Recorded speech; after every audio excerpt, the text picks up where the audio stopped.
Hey there, welcome to the full build video of our 2004 Toyota HiAce Commuter camper conversion. I'll take you through how we turned this ex-minibus into a comfy little home on wheels in just 25 days. I'm no DIY expert, so this was a big learning curve, but we got there in the end and I'm really proud of how it turned out. So let's go back to the beginning. We picked up this HiAce Commuter and thankfully the seller was kind enough to remove all the seats for us before we collected it. Made life so much easier. We jumped straight in and stripped out the interior, roof liner, panels, flooring, the lot. It actually wasn't in bad nick, just a bit of surface rust from some damp patches in the floor. I wanted to start with a clean slate, so pulled everything out to let us see exactly what we were working with. It also gave us a good idea of the space and layout possibilities for the build.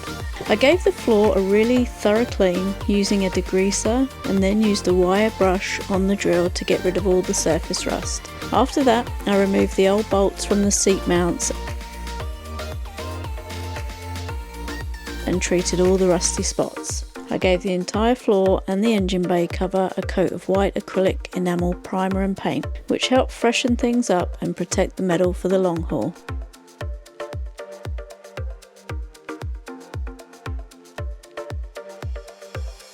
With the paint dry, I started planning where the plywood floor would go. I reinstalled the bolts, sealing around them so they wouldn't let in moisture. I then rolled out the car builder's 10mm van liner insulation across the floor. It went down nicely and I sealed all the joins with tape to prevent heat loss. I also added some sound deadening to the wheel arches to help keep things a bit quieter. I brought out the old flooring to use as a template for the new ply floor, which saved a heap of time. The first big piece needed some fine tuning around the engine bay cover and the step area, but it came together.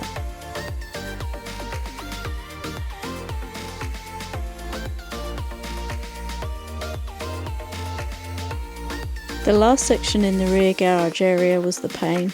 I had to cut that one 3 times. Measure twice, cut once doesn't always go to plan.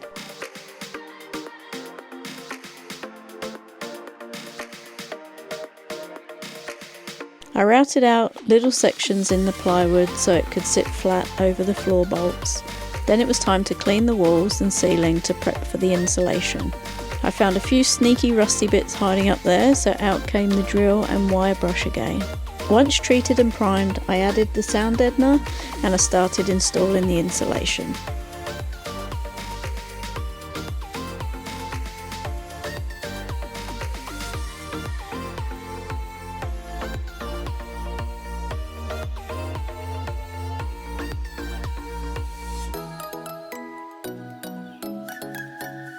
Wrapped up the wall insulation and got most of the roof insulation done before I ran out.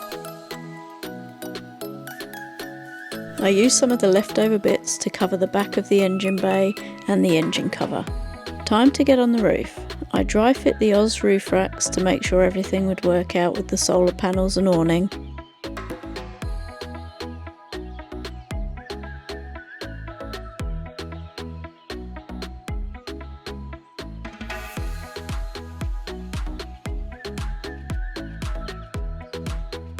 After cleaning the mounting points, I secured the roof rack supports, rails and brackets.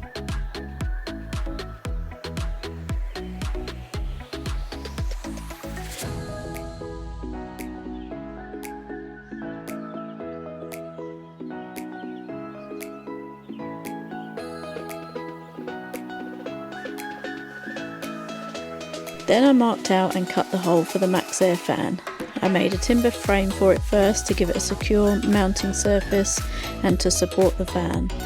After cutting through the metal roof, I used a metal file to smooth the edges, then painted around the cut area to help prevent rust. Once that was dry, I sealed the frame and fan down with butyl tape and finished it off with Sikaflex and screwed it in place.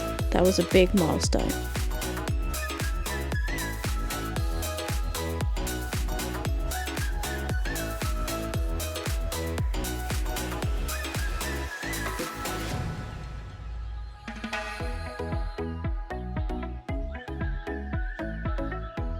Ran into a small issue, the fan slightly overlapped the roof rail, so I just had to adjust it, moving the rails down a little bit. Once that was sorted, I had some help fitting the Bushwakka 180 awning and bolted down the solar panels. Everything was finally coming together up top. Back inside, I finished the ceiling insulation and insulation around the wheel arches. I then carpeted the arches, which gave the rear a nice finished look. The first one looked great, the second not quite as clean, but that's mostly hidden thankfully. The weather wasn't great, so I stayed inside and laid the lino floor. It made such a difference, suddenly started to feel like a proper little room rather than a van shell.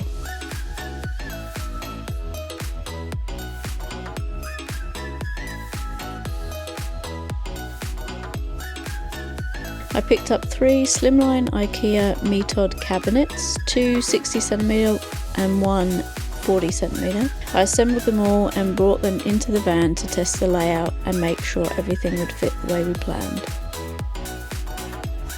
I cut and battened out the wall panels, then dry fit everything including the bed frame, which we made from the IKEA Scorva support beams. I had to block one of the windows behind the kitchen area, but there's still plenty of windows, so it didn't matter too much. Painted all the wall and bed panels with a few coats of white paint and installed them. I also pulled the electrical cables through and added brackets to secure the bed. To prevent moisture build-up, I drilled ventilation holes in the plywood under where the mattress would go.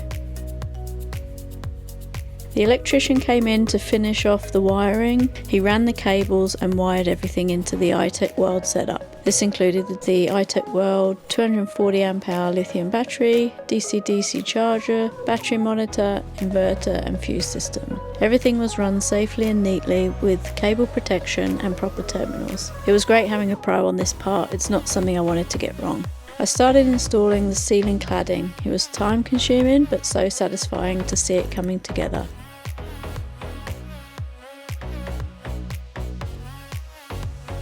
With the electrics running and ceiling cladding underway, I properly installed the kitchen base units and drawers. Having them locked in made a huge difference. It finally started to look like a camper.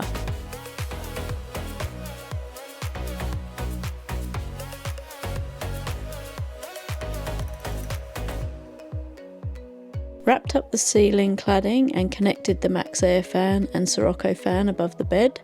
Good ventilation makes all the difference for comfort. After a rework for the underbed storage, I cut out a dividing panel, a doorway for the toilet, and then cut a section out for the fridge. Also then finished off the Maxxair fan by adding the surround and the cover. I cut out all the partitions for the underbed storage and fitted the RV lab handles to all the drawers and cupboards. Also made some panels to cover the wires at the back of the van and installed the reading lamps. I added the beading strip to tidy up the cladding at the rear of the van and also installed the fridge slide. Painted all under the bed panels and once they were dry, installed them. The mattress went in and I trimmed the edges so it would fit snugly. Really happy with how it turned out. I added beading strips where the ceiling met the walls to give everything a more polished look. Picked up a bench top from Bunnings and cut it to size. Cut a hole for the sink and sealed it all. For the taps, I used a Dometic Go hydration tap with the jerry can setup. It was simple and it works great. While the benchtop seal was drying, I built a seat/storage box, painted it and added a hinge lid.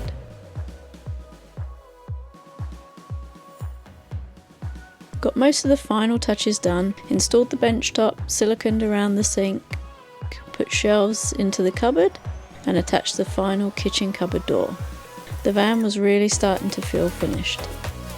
The big final day. Did a final clean, installed a door for the toilet area and tidied up all the little loose ends, put the mattress back in, made up the bed and added a cushion for the bench seat. It looked and felt so cozy.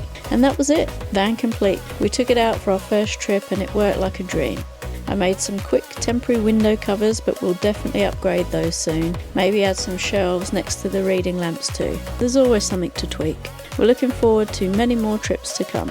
Thanks for watching and we'll catch you in the next one.